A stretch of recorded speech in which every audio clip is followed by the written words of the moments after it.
kuasa Allah.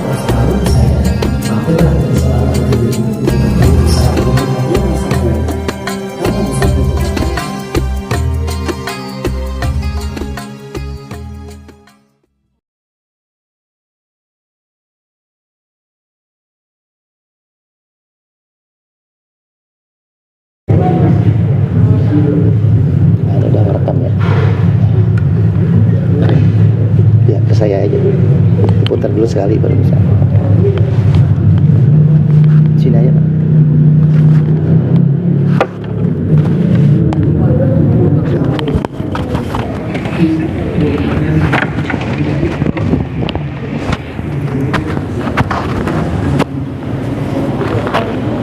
Udah.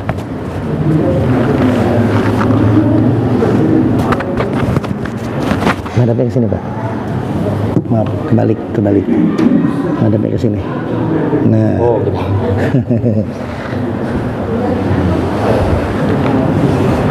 Kelihatan saya.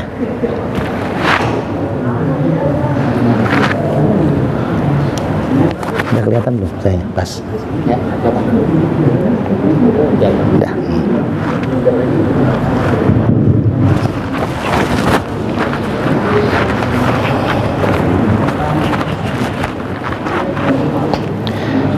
أعوذ بالله من الشيطان الرجيم بسم الله الرحمن الرحيم السلام عليكم ورحمة الله وبركاته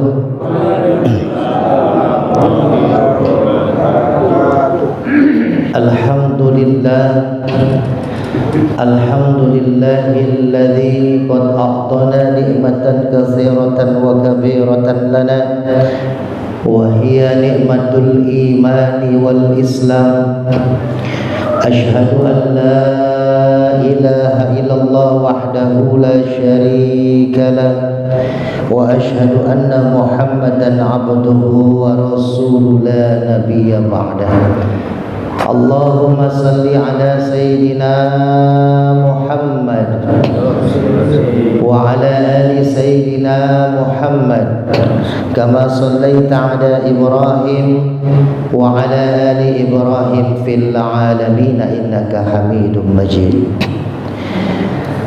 فقال الله تعالى في كتابه الكريم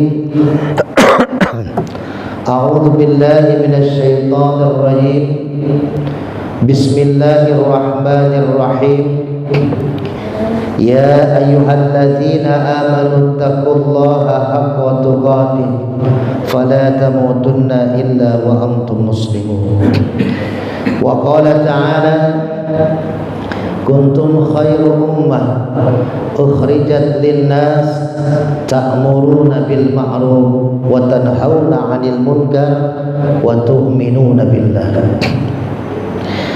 Sadaqallahul azim. Hadirin jamaah dan pengurus masjid Jami Miftahul Wasliyah yang insyaallah dimuliakan Allah Subhanahu wa taala. Pertama-tama kita panjatkan puji syukur kita kepada Allah Subhanahu wa taala.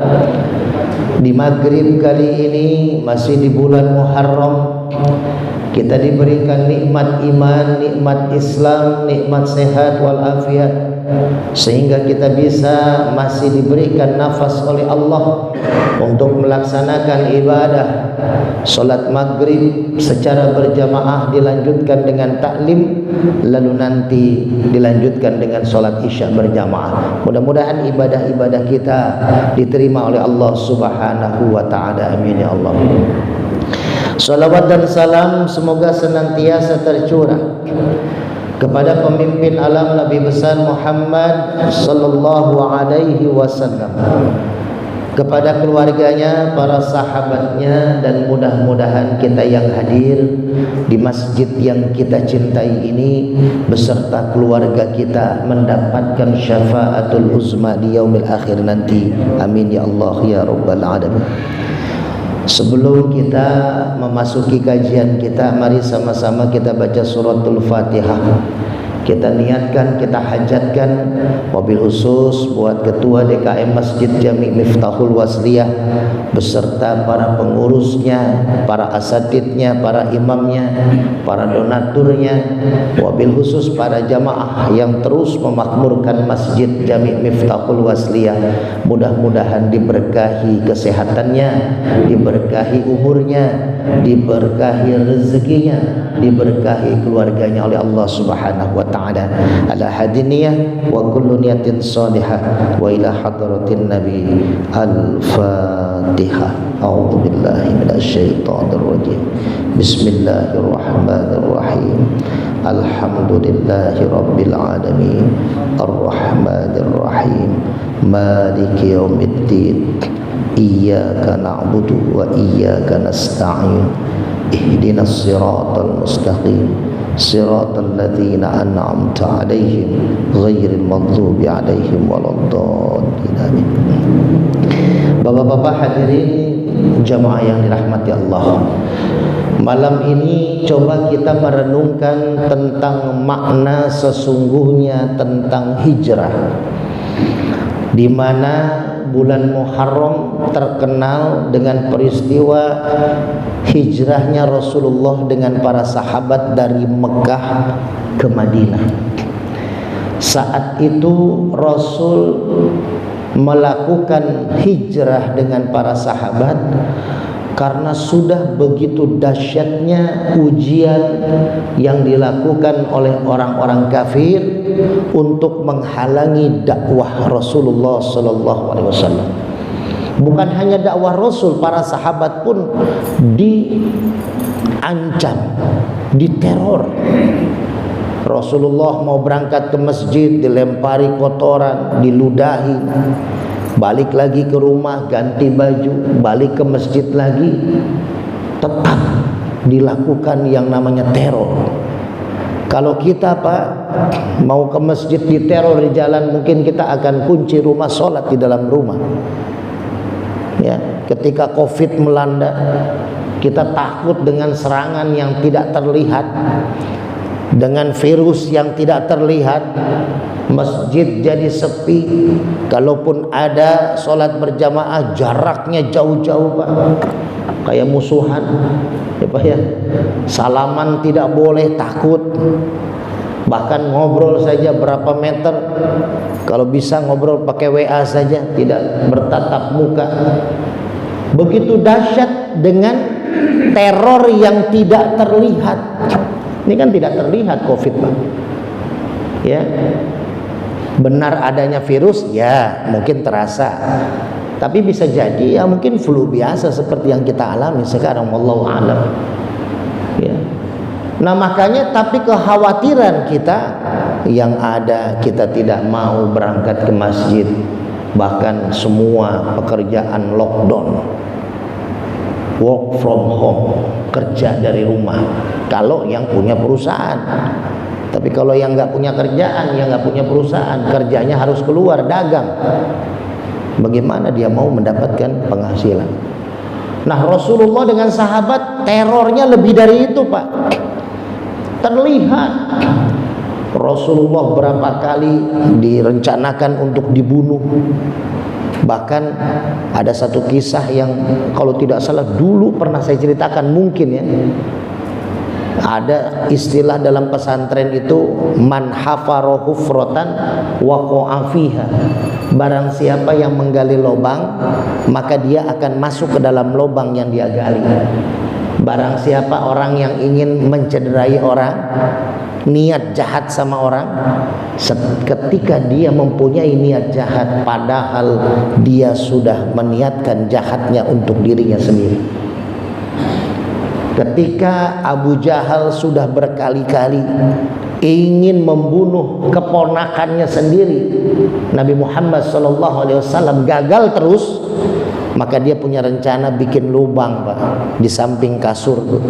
Jadi di kamar dia di samping, alhamdulillah ya, ada air putih, ada air susu. Nah, syukur, makasih Pak.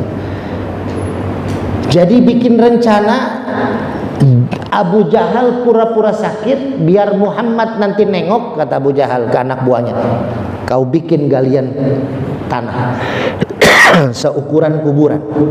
Kuburan itu kan kalau kita berdiri tangan ke atas, nah dari ujung kuku kita sampai bawah itu ukuran kuburan kita, Pak. Walaupun sekarang rumah kita lantai 4, lantainya cuma 4, sisanya tanah maksudnya, Pak. Bukan tingkatnya 4 ya. Walaupun rumah kita gedong, tapi nanti semua ditinggalkan oleh kita. Ya, rumah kita nyaman, kasur spring bed kita empuk, AC kita dingin. Nantinya kita akan tidur masing-masing hanya menempel di tanah, dan ruangan hanya seukuran badan kita, tingginya setinggi kita. Dibikinlah oleh anak buah Abu Jahal. Nanti ketika jadi ini lubang, kamu tutup pakai pelepah kurma, kamu panggil Muhammad, bilang paman sakit, pasti Muhammad akan nengok, kata Abu Jahal. Memang benar, Nabi Muhammad itu walaupun sudah berulang kali ingin dibunuh oleh Abu Jahal pamannya, tapi beliau selalu husnudon, berbaik sangka. Makanya dakwah Rasul, Pak, beda. Makanya kalau sekarang ada orang pendakwah yang caci maki, hina dina, teriak-teriak, padahal dalam Al-Quran Allah sudah mengingatkan buat para pendai, ud'u ila sabili rabbik, ajaklah orang, serulah orang, dakwahilah orang-orang ila sabili rabbik, kepada jalan Tuhanmu dengan 2 cara, bil hikmah, dengan pemahaman. Yang namanya dikasih pemahaman ya harus dijelasin, bukan dimarahin. Harus dirangkul, bukan dipukul. Saya ketika 97 menjadi penerjemah bahasa Arab di Purwakarta, Jamaah Tabligh se-Asia. Saat itu saya nanya sama ulama dari Pakistan dan India, kenapa yang ikut Jamaah Tabligh ini pengusaha, pejabat, orang kaya? Beliau biasa menyuruh anak buah di kantornya, bahkan ada dosen ya yang biasa menyuruh mahasiswa untuk bikin makalah. Tapi ketika ikutan Jamaah Tabligh, khuruj dari masjid ke masjid, dia mengajak orang untuk ke masjid untuk sholat dengan lemah lembut, tidak ada namanya caci maki. Bahkan penolakannya begitu dahsyat. Saya pernah ikut dengan para dosen, gelarnya sudah profesor. Ketika datang ke satu rumah mengajak sholat, dimaki-maki itu guru besar itu. Padahal bisa jadi yang maki-maki itu mungkin kuliah saja nggak tamat. Tapi begitu senyumnya, sabarnya, tidak ada aura kemaharan. Inilah Islam. Inilah dakwah Rasul dengan sahabat. Bukan dengan caci maki, bukan dengan fitnahan, bukan dengan doa, sumpah serapah. Islam itu rahmatan lil alamin. Islam itu rahmat bagi seluruh alam, bukan hanya kepada orang Islam, bukan hanya kepada manusia yang non muslim, tapi kepada seluruh alam, kepada binatang, kepada hewan, kepada tumbuh-tumbuhan. Semua memberikan kenyamanan. Itulah Islam, bil hikmah wal mau'izatil hasanah, dan dengan mau'izah yang baik, cara yang baik. Diajak sekali nggak mau, ya udah nggak apa-apa, besok ajak lagi, besok ajak lagi. Lama-lama batu keras, apapun kerasnya, kalau ditetesin air 1 tetes, 2 tetes, 3 tetes, akan terlihat lubang di batu itu. Kalau kita tiap hari meneteskan air mata berdoa kepada Allah untuk menggoyangkan hati orang lain, kalau kita punya istri susah keras, punya anak keras susah diatur, kita memohon kepada Allah dengan meneteskan air mata di atas sejadah kita, ya Allah, ya muqallibal qulub, yang merubah hati, yang menggoyangkan hati, ya Allah, rubah hati anakku, ya Allah, rubah hati istriku, ya Allah. Kalau kita terus memohon kepada Allah, ud'uni astajib lakum, minta kepadaku, kata Allah, pasti aku akan beri. Maka Nabi Muhammad terkenal sangat pemaaf. Ketika dipanggil oleh anak buahnya Abu Jahal, Muhammad, pamanmu sakit, minta ditengok. Datanglah Nabi Muhammad SAW, diketuk pintu rumah, diteriaki oleh Abu Jahal dari dalam, masuk Muhammad. Masuklah ke rumah. Lalu ketika masuk rumah, di mana paman? Di kamar. Masuk saja Muhammad, tidak dikunci. Buka pintu kamar, terlihatlah pamannya Abu Jahal sedang terbaring di atas kasur dengan selimut yang tebal. Sengaja dia pakai selimut tebal biar kelihatan panas badannya, keringetan seperti sakit. Muhammad, tolong doakan aku sakit nih, meriang. Akhirnya apa yang terjadi? Nabi Muhammad jalan menghampiri Abu Jahal. Abu Jahal dalam hatinya, ayo Muhammad, cepat kemari, masuk kau ke lubang, ku kubur kau hidup-hidup. Ketika sudah berapa langkah mau menuju lubang, malaikat Jibril turun mengingatkan Nabi Muhammad, wahai Muhammad, jangan kau teruskan langkahmu. Pamanmu Abu Jahal sudah mensiasati kuburanmu di depan langkahmu. Akhirnya Nabi Muhammad berhenti. Abu Jahal kesel. Muhammad lanjutkan, ayo doakan paman ini, pegang badan paman panas sekali. Akhirnya Nabi Muhammad bilang, paman, aku doakan paman cepat sembuh. Aku pamit dulu paman, balik kanan, pulang Rasulullah. Geregetan Abu Jahal, sudah hampir masuk ke lubang, tapi dia malah pulang, loncat dari kasur. Abu Jahal lupa dia bikin lubang, dia lari mengejar Muhammad, dan ternyata dia masuk ke lubang yang dia bikin sendiri. Tuh Pak, kalau punya siasat jahat mah serapi apapun pasti akan kebongkar. Ya, kasus sekarang yang rame ini Vina Cirebon ya. Kalau ngikutin di TV, waduh ya, mana yang benar mana yang salah. Udah, hukum Allah mah lebih benar. Hukum dunia bisa dibolak-balik, bisa diakalin, tapi hukum Allah nanti akan ditegakkan secara baik, secara adil. Akhirnya apa? Berhenti sampai situ? Tidak. Abu Jahal masuk ke dalam lubang, anak buahnya membantu untuk naik, tidak bisa, nggak sanggup. Semakin panjang tali diulurkan, semakin jauh dari tangan Abu Jahal, padahal tuh lubangnya pendek.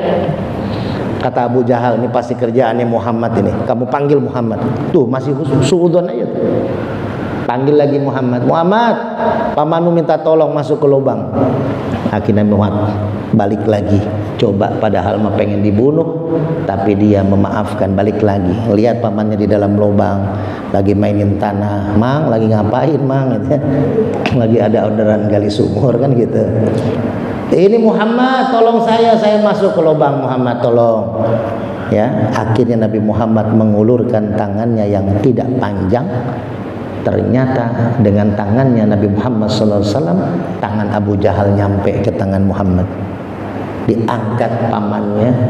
Lalu apa yang dia katakan? Bukan terima kasih, bukan thank you, bukan syukron kasiron, tapi dia bilang, hebat ilmu sihirmu Muhammad. Tuh Pak, kalau orang udah jahat sama orang, udah sebel sama orang, udah gak suka sama orang, kebaikannya aja jadi jelek. Jadi udah biarin aja Pak. Kita berbuat baik itu perintah Allah. Kalau ada orang yang menerimanya tidak baik, biarkan saja. Yang penting kita sudah menanam kebaikan. Faman ya'mal misqala dzarratin khairan yarah, wa may ya'mal misqala dzarratin syarran yarah. Kalau kita nanam kebaikan, dapat kebaikan. Nanam keburukan, dapat keburukan. Maka setelah begitu dahsyatnya ujian Rasul dengan sahabat, hijrahlah Rasul dari Mekah ke Madinah. Semua ditinggalkan Pak.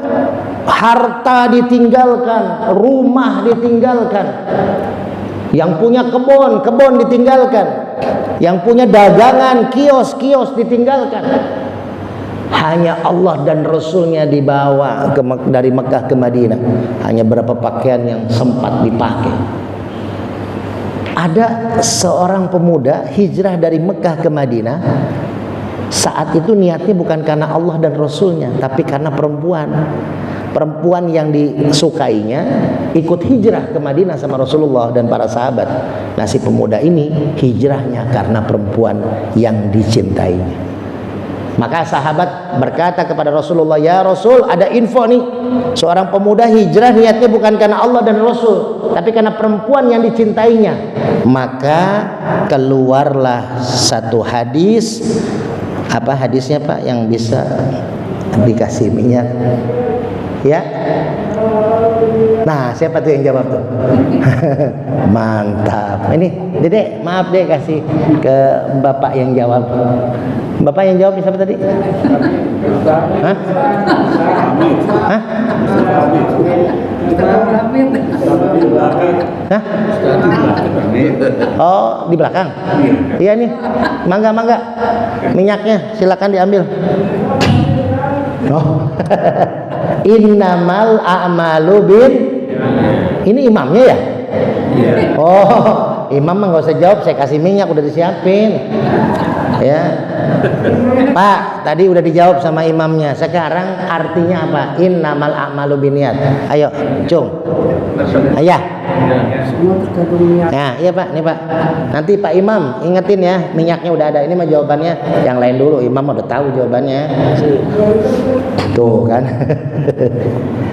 Jadi itu Pak, innamal a'malu binniyat. Segala sesuatu tergantung niat. Ini kan, nih buat Pak Imam. Takut mau diurut-urut sebelum sholat Isya.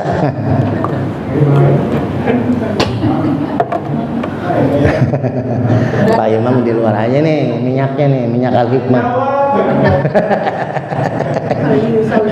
Padahal nggak jawab juga udah saya pisahin. Kualat nanti kalau kita nggak ngasih hadiah ke imamnya ya. Buat ngurut malam gitu. Jadi segala sesuatu tergantung niat Pak. Bapak sekarang rajin ke masjid. Nah ini hijrah ini artinya itu Pak. Artinya membetulkan niat, meluruskan niat. Hati-hati kalau ada ya orang yang beranggapan, kita ikut kajian hijrah yuk.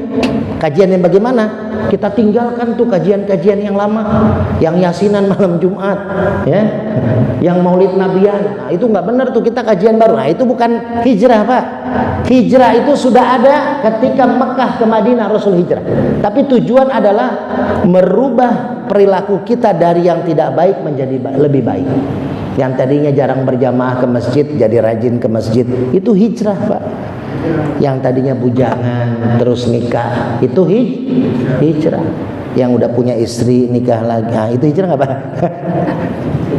Jadi hijrah itu minaz zulumati ilan nur, dari tempat yang bermuatan kezoliman, gelap, menuju cahaya Allah, menuju yang terang.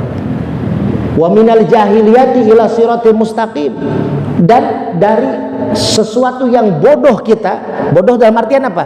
Ya kita jauh dari Allah. Kita diciptakan kan, wa ma khalaqtul jinna wal insa illa liya'budun. Kita sudah tahu kita diciptakan, jin diciptakan itu hanya untuk menyembah Allah, tapi kita lalai. Wal asri, demi waktu, demi masa. Innal insana lafi khusrin, sesungguhnya manusia itu merugi.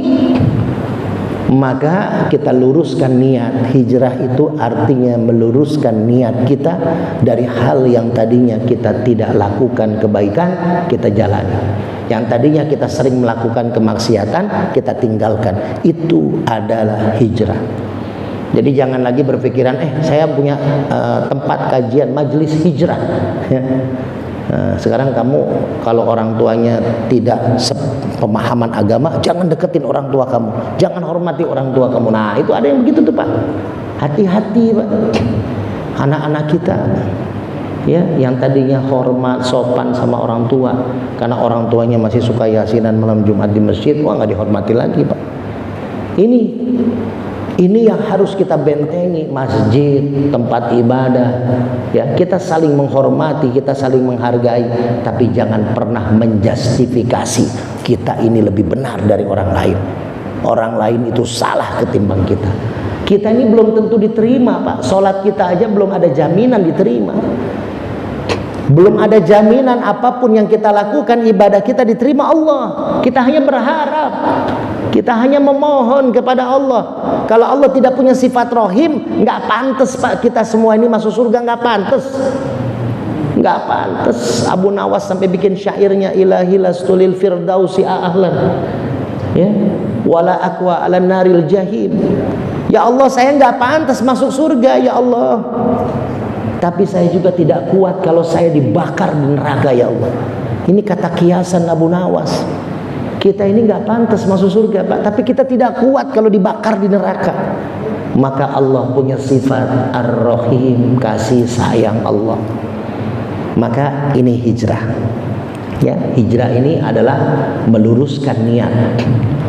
Lalu amalan apa sih yang mesti kita jalanin ketika kita mau berhijrah? Apa yang kita harus rubah dalam hijrah kita, Pak?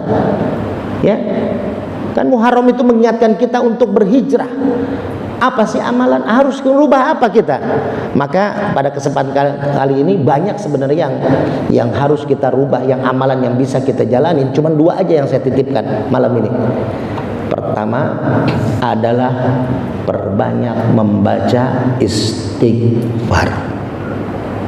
Kalau orang yang mau berhijrah, maka dia harus mendawamkan istighfar. Pak, Nabi Adam alaihissalam ketika diciptakan oleh Allah menjadi satu-satunya manusia pertama, lalu bertempat tinggal domisili di surga. Lalu Nabi Adam alaihissalam mendapatkan semua fasilitas kenikmatan di surga. Ternyata Nabi Adam masih melamun, masih tidak bahagia. Akhirnya Allah lebih tahu, diciptakanlah yang namanya Hawa. Adam itu artinya kosong. Ya, sama dengan saudara kita Pak Haji Irwan Adam. Awalnya Pak Haji Irwan Adam kosong, sekarang ada isinya kan gitu. Ada istrinya, ada hawanya. Udah ada hawanya ya. Alhamdulillah. Jadi Adam itu arti kosong. Kita semua nih awalnya kosong, dalam artian nggak bawa apa-apa. Lahir dari perut ibu kita, keluar nggak bisa ngomong, nggak bisa berpikir, nggak bisa berjalan, nggak pakai baju, nggak punya jabatan. Benar nggak Pak? Tuh lahir kita nggak bawa apa-apa, Pak. Nggak punya apa-apa. Kembali nanti juga nggak akan bawa apa-apa, nggak akan punya apa-apa. Jadi Adam kosong, akhirnya ada Hawa. Rasa artinya Hawa itu, Pak. Ketika manusia tidak ada hawa, tidak ada rasa, maka akan merasa tidak hidup. Contoh misalkan kita nih lapar, belum makan. Nah, ada hawa, lapar. Lapar itu hawa, rasa kita, aduh belum makan seharian saya, lapar. Itu hawa, Pak. Tapi jangan dibarengi dengan ujungnya nafsu. Kalau hawa sudah pakai nafsu, jadi hawa nafsu. Jadi pengennya makannya yang enak-enak, pengennya makannya di restoran online, ya. Yang makan bisa beli telur 27.000 sekilo, bisa 3 hari. Ini makan sekali makan 130.000 sekali makan. Keluarnya mah sama warnanya, benar nggak Pak? Gitu. Daripada kita makan 130.000 beli telur kita 5 kilo, bagi-bagi tetangga, berkah, ya Pak. Ini nafsu. Makanya ketika Nabi Adam diberikan Hawa, Nabi Adam bahagia karena ada rasa, ada teman ngobrol, ada teman bertukar pikiran. Wanita memang kodratnya Hawa ada nafsunya. Kodratnya wanita itu disertai dengan nafsu. Wanita itu berpikirnya awal dengan hati, nafsu, bukan dengan otak. Laki-laki itu diberikan lebih kepada pemikiran, otak. Wanita rasa, namanya dia perasaan, namanya diberikan nama aja dari hawa, dari rasa. Maka perempuan tuh pasti pakainya perasaan dulu. Aduh, perasaan enak banget nih kalau makan buah kuldi, kan gitu. Padahal udah dilarang sama Allah, semua buah-buahan boleh dimakan. Ya, hanya satu yang jangan kau dekati, wala taqrabu hadhihi sajarah. Ya, sebenarnya itu semua kunci, Pak. Dunia itu nggak akan ada, bumi nggak akan ada kalau nggak ada 4 faktor. Pertama sajaroh, pohon huldi, atau sajaroh itu sejarah. Kalau nggak ada sejarah Nabi Adam turun, nggak akan ada bumi. Ya, walaupun ada yang bilang bumi sudah ada dan isinya sebelum Nabi Adam adalah jin, tapi wallahu a'lam bil murad. Yang kedua Adam, nggak akan ada Adam kalau tidak ada, tidak akan ada bumi kalau tidak akan ada Adam. Yang ketiga Hawa. Nah, yang keempatnya baru adalah alma, air. Tidak ada air, tidak ada kehidupan di bumi. Jadi 4 faktor nih adanya kehidupan di bumi manusia khususnya, yaitu dengan adanya sajaroh, sejarah pohon huldi, yang kedua Adam, manusia, yang ketiganya Hawa, yang keempatnya alma, air. Ya, kalau tidak ada air mani nggak jadi tuh anak-anaknya Nabi Adam kan gitu Pak. Kalau tidak ada air buat kehidupan tanaman, tumbuh-tumbuhan, hewan, tidak akan bisa kita menikmati hidup. Nah, Adam akan tergoda oleh bisikan perempuan, Hawa. Kita pun sama Pak, pejabat bisa korupsi karena dibisiki sama istrinya. Pak, kita punya mobil dari dulu itu aja Pak, nambah dong Pak, Mercy terbaru. Sedangkan gaji nggak mencukupi, korupsi akhirnya. Tuh Hawa tuh bisikan Pak, hati-hati. Akhirnya Nabi Adam mengambil, kita tahu semua ceritanya, mengambil buah khuldi, lalu memakan dengan istrinya, lalu Allah menegurnya. Turunlah Nabi Adam ke muka bumi dengan Siti Hawa, terpisah selama berapa tahun Pak? Berapa tahun? Ya? 400. Berapa tadi? Hah? 40 siapa tadi yang jawab 40? Bapak ya? Pak, mangga Pak. 40 tahun. Satu lagi. Ketika 40 tahun Nabi Adam berpisah dengan Siti Hawa, Nabi Adam berdoa. Apa doanya Pak? Doa Nabi Adam? Ya. Ayo mangga. Ayo. Apa doanya? Apa doanya? Apa doanya Nabi Adam? Robbana zolamna anfusana wa illam taghfir lana wa tarhamna lanakunanna minal khosirin. Ya, bisa ya, baca. Dah, dapat hadiah. Besok ke Palestina ya. Pak, bareng-bareng kita baca Pak. Rabbana ya Rabbana zalamna anfusana wa illam taghfir lana wa tarhamna lanakunanna minal khasirin. 40 tahun Nabi Adam membaca doa untuk minta maaf dan minta ampun kepada Allah. Kalau kita bacaannya yang pendek cukup istighfar, astagfirullahaladzim. Bayangkan Pak, habis sholat fardu, kita tadi sholat maghrib baca istighfar kan Pak? Padahal habis melakukan ibadah baca istighfar, astagfirullahaladzim, habis sholat. Maka Rasulullah yang sudah diampuni oleh Allah dosanya masa lalu, masa sekarang, masa akan datang, tetap baca istighfar minimal 100 kali sehari.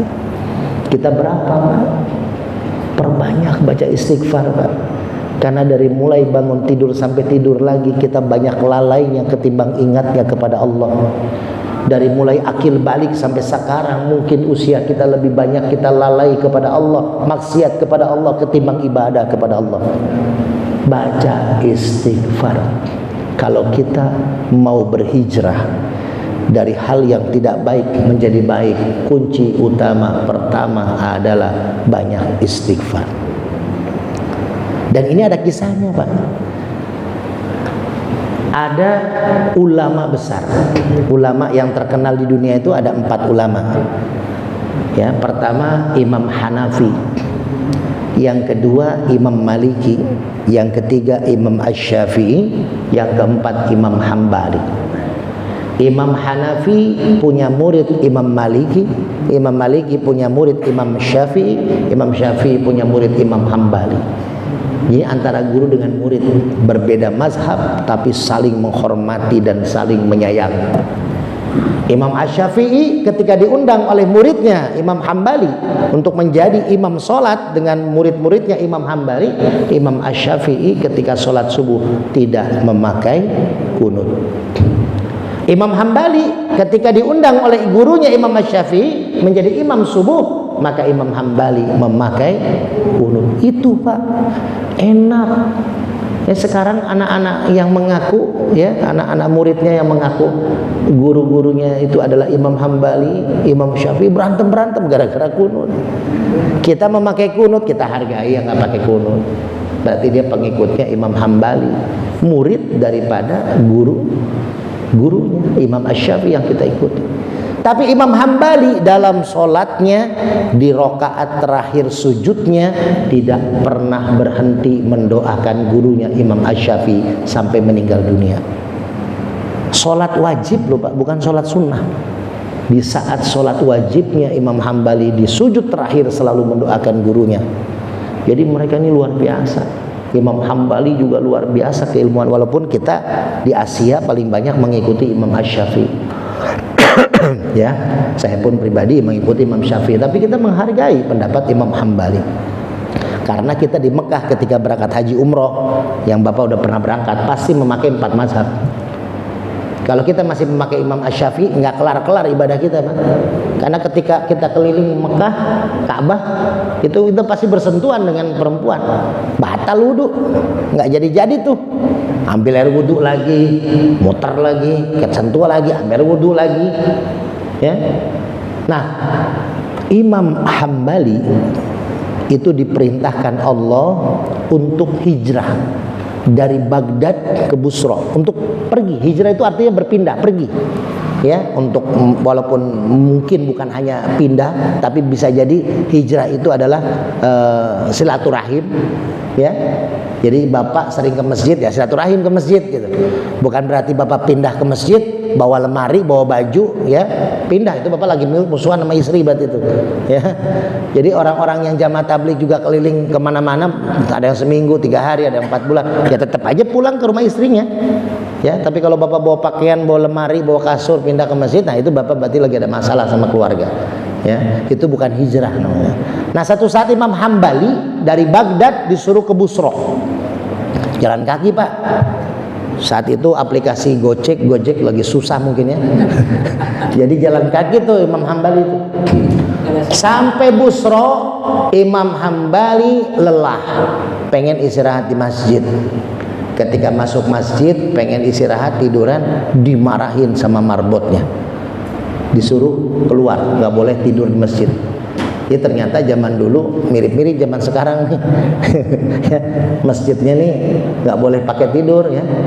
Padahal mah masya Allah zaman dulu Pak, ya nggak ada pintu tuh masjid. Sekarang aja Indomaret 24 jam ada. Masa masjid waktunya pada Isya langsung dikunci kan itu. Tapi serba salah Ustadz, kata DKM. Kalau kita nggak kunci, nanti subuh pas azan mic-nya tinggal 1. Kotak amal berceceran kan gitu Pak, ya. Ini repotnya gitu. Tapi kalau saya pribadi mendingan udahlah buka aja, ya. Makanya sering-sering nerima jamaah tabligh, aman masjid Pak. Saya masjid di kampung saya gitu, ada telepon dari Brimob, Ustadz jamaah tabligh dari Brimob mau di masjid. Oh siap, saya bilang gitu. Kalau bisa 2 tahun jangan pulang-pulang.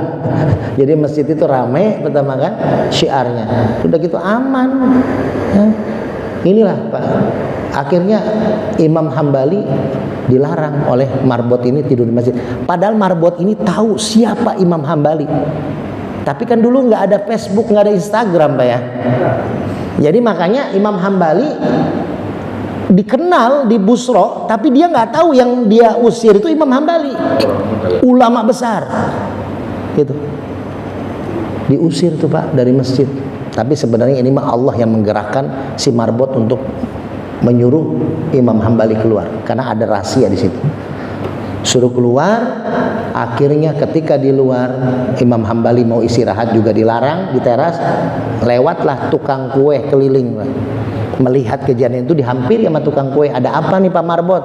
Ini bapak ini pengen tidur di masjid, saya larang. Oh begitu, mohon izin Pak, kalau bapak mau istirahat boleh bapak mangga di rumah saya. Nanti bapak besok mau lanjutin perjalanan silakan, bapak tidur di rumah saya. Ini penjual kue ramah sekali. Akhirnya apa? Imam Hambali ikut sama penjual kue itu Pak ke rumahnya. Sampai di rumahnya Pak, Masya Allah, rumahnya sederhana, rumahnya kecil sederhana, tapi Imam Hambali nyaman di rumah itu. Itu tasyakur binikmah Pak. Rumah saya mungkin paling kecil lah di antara orang-orang sekitarnya. Rumah saya pendek karena dulu kebanjiran, jadi kita tinggiin, jadi pendek, orang loncat mungkin kesundul lah. Ya. Tapi ustadz-ustadz di kota Depok itu sering main ke rumah saya, pulang jam 2 pagi, jam 3 pagi. Bahkan kalau ada yang berobat itu bisa sampai subuh di rumah.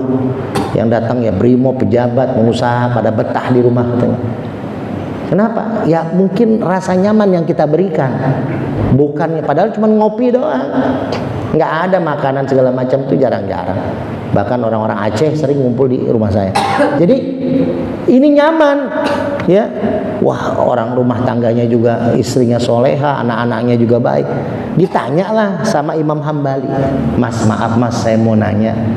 Nanya apa Pak? Ini si penjual kue nggak tahu ini Imam Hambali. Saya mau tanya, Mas kan cuma penjual kue, maaf ya, saya bukannya menyindir. Mas kan penjual kue, paling berapa sih penghasilan sehari? Tapi kenapa kok saya lihat Mas ini kehidupannya nyaman, tenang, bahagia. Bahkan saya tamu disambut sedemikian rupa, makanan disiapin segala macam. Kata si penjual kue ini, alhamdulillah Pak, selama 30 tahun saya dagang, saya mengamalkan membaca istighfar tidak pernah berhenti, dan semua keinginan saya dikabulkan oleh Allah kecuali satu yang enggak dikabulkan. Yang lainnya dikabulkan. Saya pengen punya istri yang soleha, dikabulkan oleh Allah. Saya pengen punya anak yang soleh dan soleha, dikabulkan. Saya pengen kehidupan saya walaupun tidak gemerlap, tidak berlebih, tapi cukup buat keluarga. Alhamdulillah diberikan. Walaupun saya cuma penjual kue keliling. Pak, saya di Priuk, waktu saat masih tinggal di Priuk sebelum hijrah ke Depok, itu saya punya langganan tukang somai dari saya kecil Pak, sampai saya udah jadi ustadz. Dia tetap jadi tukang somai pakai sepeda. Saya tanya, Pak, Bapak udah puluhan tahun jadi tukang somai naik sepeda terus, memang Bapak anak-anaknya nggak ada yang menjamin Bapak gitu? Oh, saya bahagia jadi tukang somai puluhan tahun. Saya bisa nyekolahin anak, bahkan anak saya 3 semuanya alhamdulillah udah kerja Pak. Alhamdulillah. Di mana Pak? Anak saya yang pertama di Kementerian Dalam Negeri, anak saya yang kedua di Kementerian Luar Negeri, anak yang ketiga di Kementerian Koperasi Pak. Masya Allah, saya kaget. Itu 3-tiganya dari penjual somai jadi karyawan BUMN. Bukan, dagang somai semua di depan gedung. Ini azan. Masya Allah, nggak kerasa Pak ya. Baru 1 Pak ya, nanti berarti dilanjut kalau ada waktu lagi kita sambung. Nah, intinya apa? Dia semua dikabulkan Pak, baca istighfar, kecuali 1. Apa yang 1? Kata Imam Hambali, semua keinginan saya dikabulkan Allah kecuali 1, saya ingin bertemu dengan Imam Ahmad bin Hambal. Jadi keinginan penjual kue itu semua dikabul kecuali 1, kata dia. Saya pengen bertemu Imam Ahmad bin Hambal dari 30 tahun yang lalu, tapi nggak diijabah oleh Allah. Dia nggak tahu Allah berikan Imam Ahmad bin Hambal bukan hanya bertemu, tapi nginep di rumah dia, makan bersama dia, ngobrol bertatap mata dengan dia.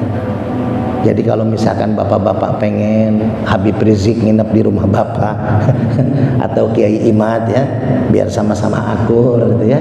Nah, bapak baca istighfar. Siapa tahu nanti malam datang ya, ingin nginep di rumah bapak gitu. Jadi insya Allah Pak, mudah-mudahan ini baru satu ya, insya Allah nanti kita sambung lagi. Yang penting silaturahim kita dijaga, dan mudah-mudahan pengurus masjid TKM, para donatur, para jamaah, para ustadz, para imam diberikan kesehatan oleh Allah Subhanahu wa taala. Juga kita hijrahnya secara benar, bukan dengan hijrah yang menjustifikasi orang lain. Hati-hati Pak, karena kita belum tentu dijamin oleh Allah, maka kita introspeksi diri kita. Mudah-mudahan ada manfaatnya. Kurang lebihnya saya mohon maaf. Wabillahi taufik wal hidayah. Wassalamualaikum warahmatullahi wabarakatuh.